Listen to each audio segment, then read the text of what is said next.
Actually judging from the level of discourse, maybe complete, absolute democracy of expression, maybe we shouldn't be hearing a lot of those voices because they're stupid, angry, have a lot of time on their hands to waste, saying negative, hateful things. Why is this necessarily a good thing? A lot of people will accuse you of being snobby, elitist. Terrible, isn't it? Yes.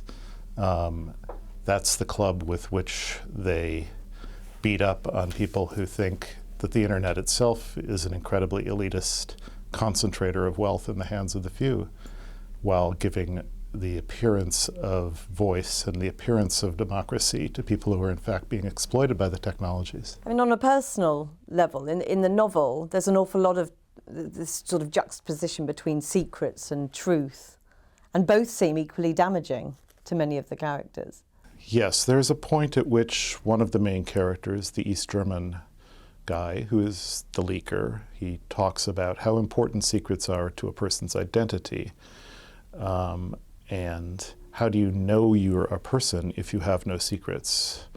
And it is kind of an interesting thing to contemplate if things proceed as they are with a culture of total self-exposure. People will come up to me when I'm signing books. People who are otherwise very nice, but they'll want to take a picture. And I will say, why do you want to take a picture? Why do you need a picture? How about if I shake your hand? Which seems like, here's a real form of human contact. Let's have our flesh touch each other, our hands touch each other.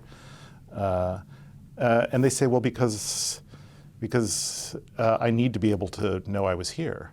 And it's like, I don't even know what to do with that. I mean, just moving on. Yes, just moving on. Sorry.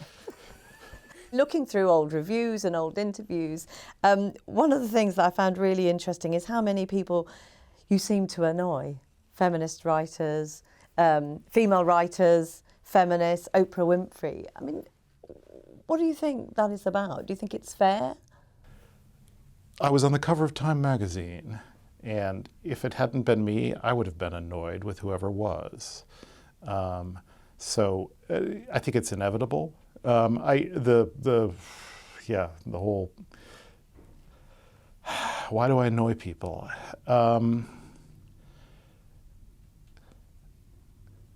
There's no way to answer the question without seeming to compliment myself for doing a good job of whatever, telling the truth.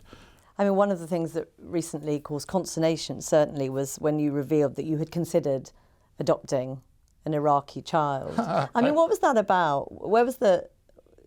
Well, that's a sad story. My description of having at a certain point wondered if I'd made a mistake in not having children was blown up into something out of context that it wasn't, purely for the purpose of generating clicks, which I find very Daily Mailish.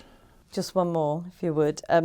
What would America look like in a novel by Jonathan Franzen if Donald Trump was president? He would probably not rate a mention. Just ignore it. You know, Italy survived Berlusconi, we could survive Donald Trump, right? Jonathan Franzen, thank you very much. Thank you very much for having me.